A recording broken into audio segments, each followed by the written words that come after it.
अब देखिए हेडिंग आप लोग देख सकती हैं कि लिखा गया है कि सरकार की ओर से कारण बताते हुए इन छात्राओं के आवेदन को किया गया निरस्त है। सेशन 2014 से 17 से लेकर 2017 से 20 तक इन कॉलेजों ने लिया था नामांकन। लीजिए इस कॉलेज का नाम दिया गया है, कोर्स का नाम दिया गया है, सेशन भी बता दिया गया है, फैकल्टी भी बता दिया गया है और साइंस विषय के अंतर्गत यदि आपने बॉटनी लिया था या केमिस्ट्री लिया था या मैथमेटिक्स लिया था, फिजिक्स। जय हिंद। ग्रेजुएशन पास आउट सभी छात्राएं ध्यान देंगी कि आप लोगों के स्कॉलरशिप से जुड़ी आज की प्रभात खबर न्यूज़पेपर में एक ताजा खबर आई है और पूरी खबर क्या है, चलिए बिना देर किए हुए हम लोग इस पर चर्चा कर लेते हैं। तो आप लोग देख पा रही होंगी कि लिखा गया है कि बिना मान्यता कोर्स संचालन के कारण फंसा कन्या उत्थान का 4200 आवेदन। अब आगे देखिए लिखा गया है कि बीआर बिहार विश्वविद्यालय के 8 कॉलेजों में बिना सरकार से मंजूरी मिले स्नातक कोर्स के संचालन के कारण 4200 छात्राओं का कन्या उत्थान का आवेदन फंस गया है।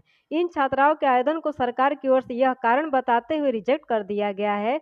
सत्र 2014 से 17, 2015 से 18, 2016 से 19 और 2017 से 20 में इन छात्राओं का दाखिला लिया गया था।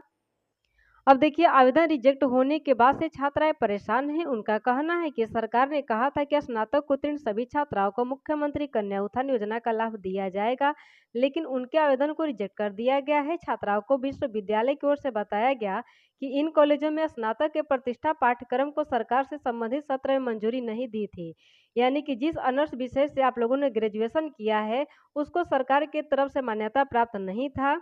इस कारण सत्यापन के बाद उनका आवेदन रिजेक्ट कर दिया गया है। वहीं वोकेशनल कोर्स सीट में स्वीकृत होने के बाद भी सरकार ने इन छात्राओं को योजना का लाभ देने से इनकार कर दिया है। अब देखिए जानकारी के अनुसार प्रिया रानी डिग्री कॉलेज बेरगनिया की 900, पंडित यमुना कारजी डिग्री कॉलेज की 962, राम शरण राय डिग्री कॉलेज की 613, आरएसएस कॉलेज चौचाहा की 648, LN. Mishra college of business management की 244, चौरसिया राजकिशोर डिग्री कॉलेज हाजीपुर की 238, डॉक्टर राम बालक राय कॉलेज हाजीपुर की 312 और गिरिधरण मिश्रा हरिशंकर पाठक कॉलेज बगहा की 300 छात्राओं का आवेदन रिजेक्ट कर दिया गया है। इसमें से एल.एन. मिश्रा कॉलेजों को सीटों की स्वीकृति थी, इसके बाद भी इस कॉलेज की छात्राओं का आवेदन निरस्त कर दिया गया है। अब देखिए 4200 छात्राओं के फॉर्म को रिजेक्ट कर दिया गया है, कोई मामूली बात नहीं है।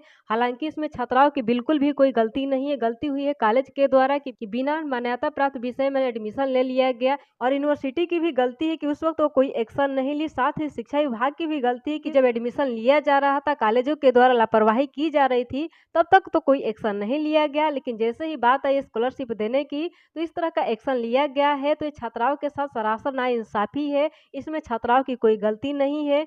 अतः सरकार से और शिक्षा विभाग से रिक्वेस्ट है कि इस पर संज्ञान लेते हुए छात्राओं के हित में फैसला किया जाए और छात्राओं को स्कॉलरशिप का लाभ दिया जाए, क्योंकि इसमें उनकी कोई गलती नहीं है। उन्होंने पैसा खर्च किया है, मेहनत से ग्रेजुएशन पास किया है, अतः वे लोग स्कॉलरशिप के लिए पूरी तरह से एलिजिबल है। तो उनके साथ इंसाफ किया जाए और इसकी सजा कॉलेज को दिया जाए, यूनिवर्सिटी को दिया जाए। देखिए ये जो 4200 फॉर्म रिजेक्ट हुए हैं, ओल्ड सेशन की छात्राओं के रिजेक्ट हुए हैं, तो ऐसे में न्यू सेशन की भी छात्राएं काफ़ी परेशान होंगी कि हम लोग कैसे चेक करेंगे कि हमारे ऑनर्स विषय को मान्यता प्राप्त है कि नहीं, क्योंकि अभी तक हमें हमारा स्कॉलरशिप नहीं मिला है, तो हमें स्कॉलरशिप का लाभ मिलेगा भी कि नहीं, आखिर हम लोग कैसे जाने। तो चेक करने का एक सिंपल सा तरीका है, आप लोग घर बैठे चेक कर सकती हैं कि जिस ऑनर्स सब्जेक्ट से आपने ग्रेजुएशन पास किया है उसको मान्यता प्राप्त है कि नहीं। तो अतः आप लोग से रिक्वेस्ट है कि आप लोग आगे का वीडियो क्लिप देख लीजिए और जानकारी ले लीजिए कि आप लोगों के ऑनर्स विषय को मान्यता प्राप्त है कि नहीं। अगर आप लोग पहले से अवगत है इस बात से कि कैसे चेक किया जाता है तब तो बहुत अच्छी बात है। अगर नहीं जानती है तो आगे का वीडियो क्लिप देखिए और तुरंत जाकर के चेक कीजिए कि आपके सब्जेक्ट को मान्यता प्राप्त है कि नहीं। देखिए गूगल पर टाइप करना होगा मेधा सॉफ्ट, MEDHASOFT ना ही टाइप करके आप लोगों को सर्च बार पर क्लिक कर देना होगा। हम कर देते हैं। तो देखिए क्लिक करने के बाद ऊपर में वेबसाइट शो करने लगता है, तो इस पर आप लोग को क्लिक करना होगा। अब देखिए क्लिक करने के बाद कुछ इस तरह का इंटरफेस ओपन हो जाता है। यहाँ पर आप लोग देख पा रही होंगी कि लिखा गया है कि मुख्यमंत्री कन्या उत्थान योजना, मुख्यमंत्री बालिका स्नातक प्रोत्साहन योजना 2022। अब देखिए बहुत छात्राओं के कमेंट आएगी कि नहीं हमने तो 2021 में ग्रेजुएशन पास किया है, 2023 में, तो 2022 वाले पर क्लिक क्यों करें। तो देखिए अगर आप न्यू सेशन की छात्रा है, यानी कि यदि आपका रिजल्ट अप्रैल 2021 से लेकर के कभी भी आया हो तो आप लोग यहीं पर क्लिक कीजिएगा। यदि इससे पहले आया है तो इसके लिए देख लीजिए नीचे में लिंक दिया गया है, आप लोग इन सभी लिंकों पर क्लिक कीजिएगा। तो चलिए इस लिंक पर क्लिक करके हम लोग आगे बढ़ते हैं। देख लीजिए, क्लिक करने के बाद कुछ इस तरह का इंटरफेस ओपन हो जाता है। स्क्रॉल करके थोड़ा नीचे आना है। अब देख लीजिए, यहाँ पर लिखा गया है कि अप्लाई ऑनलाइन, क्लिक हेयर।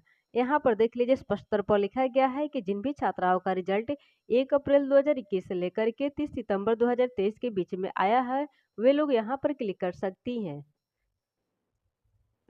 अब देखिए, क्लिक करने के बाद यहाँ पर कोई भी आइकन नहीं शो कर रहा है जिसको क्लिक करके आगे बढ़ा जाए। तो अपने क्रोम ब्राउजर को आप लोग डेस्कटॉप साइट में कर लीजिएगा। चलिए, इस 3 लाइन पर क्लिक करते हैं। क्लिक करने के बाद थोड़ा स्क्रॉल करते हैं तो यहाँ पर आप लोग देख सकती हैं कि डेस्कटॉप साइट का ऑप्शन दिया गया है, तो इस बॉक्स पर टिक कर देते हैं।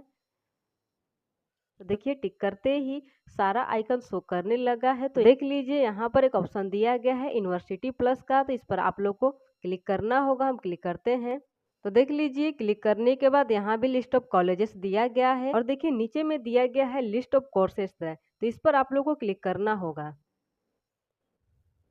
क्लिक करने के बाद सबसे पहले अपना यूनिवर्सिटी का नाम सेलेक्ट कीजिएगा, कॉलेज का नाम सेलेक्ट कीजिएगा, एकेडमिक सेशन सेलेक्ट कीजिएगा और फैकल्टी नेम सेलेक्ट कीजिएगा। तो चलिए, हम किसी एक यूनिवर्सिटी और किसी एक कॉलेज का हम चेक करते हैं।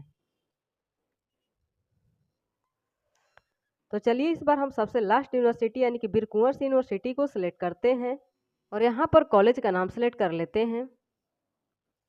अब देखिए, बहुत से छात्राओं के ये भी कमेंट आते हैं कि हमने तो प्राइवेट कॉलेज से ग्रेजुएशन किया है, क्या प्राइवेट कॉलेज वाली छात्राओं को स्कॉलरशिप का लाभ नहीं मिलेगा? अभी भी फाइनल स्टेटस में waiting for approval bye university लिखकर ही शो कर रहा है। तो ऐसी कोई बात नहीं है। प्राइवेट कॉलेज वाली छात्राओं को भी स्कॉलरशिप का लाभ मिलेगा अगर उस कॉलेज को मान्यता प्राप्त होगा तो, और जिस विषय से आपने ग्रेजुएशन किया है उसको मान्यता प्राप्त होगा तो।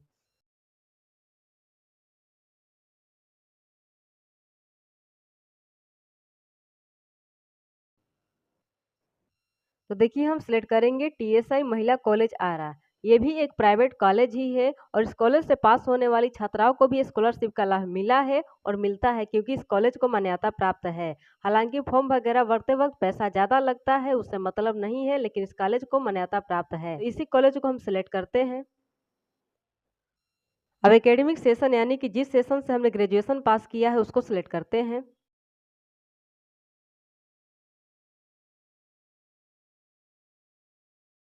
तो मान लीजिए कि हमारा सेशन है 2019 से 2022, तो इस पर हम सिलेक्ट करते हैं। अब देखिए, फैकल्टी नेम यानी कि जिस कोर्स से आपने ग्रेजुएशन किया है उसको सिलेक्ट करते हैं।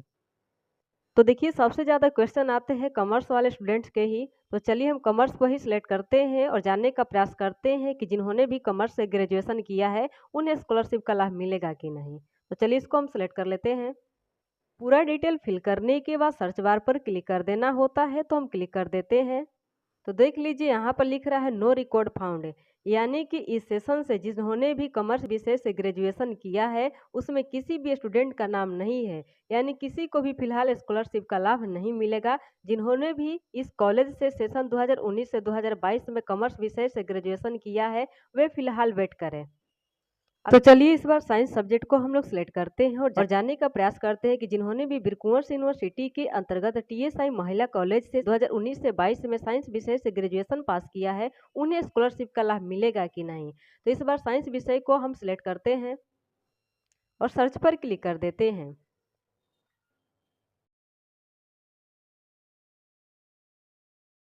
तो देख लीजिए, इस कॉलेज का नाम दिया गया है, कोर्स का नाम दिया गया है, सेशन भी बता दिया गया है, फैकल्टी भी बता दिया गया है और साइंस विषय के अंतर्गत यदि आपने बॉटनी लिया था या केमिस्ट्री लिया था या मैथमेटिक्स लिया था, फिजिक्स लिया था या फिर जूलॉजी लिया था, आपको स्कॉलरशिप का लाभ मिलेगा ही मिलेगा। एक बार आर्ट्स का भी चेक कर लेते हैं।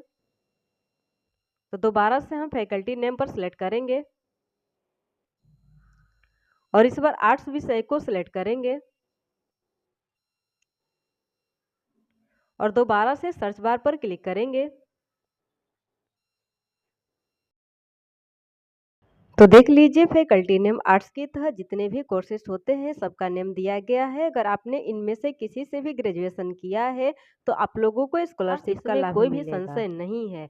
लेकिन हाँ, इसमें स्पष्ट तौर पर जिक्र कर दिया गया है कि कॉमर्स वाले स्टूडेंट को फिलहाल स्कॉलरशिप का लाभ नहीं मिलेगा जब तक कि कॉलेज के सिफारिश पर यूनिवर्सिटी के द्वारा उस विषय को ऐड नहीं किया जाता है, तब तक उस विषय वाले स्टूडेंट को इंतजार ही करना पड़ेगा।